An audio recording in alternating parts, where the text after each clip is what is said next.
Russia closed Ukraine's chapter in Kursk and announced a Victory Day's ceasefire. It's day 1161 of Russia's operation in Ukraine. Let's dive deeper. Starting from the northern front. The chapter that started when Ukraine, instead of using their best resources to help slow the Russian advance on the eastern front, launched an offensive in Kursk. They hoped to take advantage of the lack of Russian defenses and capture huge areas, to later use them as leverage in the negotiation. However, it didn't go as they expected, as Russia recently took away that little leverage from them, as they pushed them completely back from the Sudza bridgehead.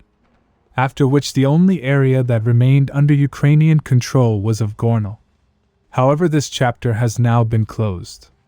According to the latest report, Russian forces in last 24 hours intensified their attack on the last settlement. As a result, they were able to push the Ukrainian forces completely back and took control of Gornal. With this, Russia closed the Ukrainian chapter of Kursk. Currently, Russian forces are clearing the tree lines near the border. Now moving to the Kamyanka front. Russia continued their offensive westwards. However, as the Ukrainian garrison became strong after recent redeployments, Russian advance has become slow.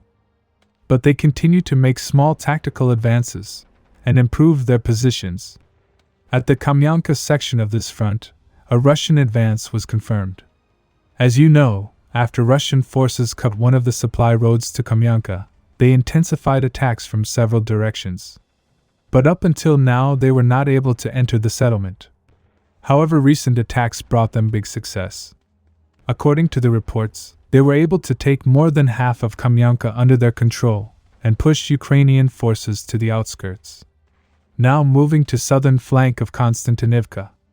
In our previous report, we saw how Russian forces opened a third axis and captured Terasivka.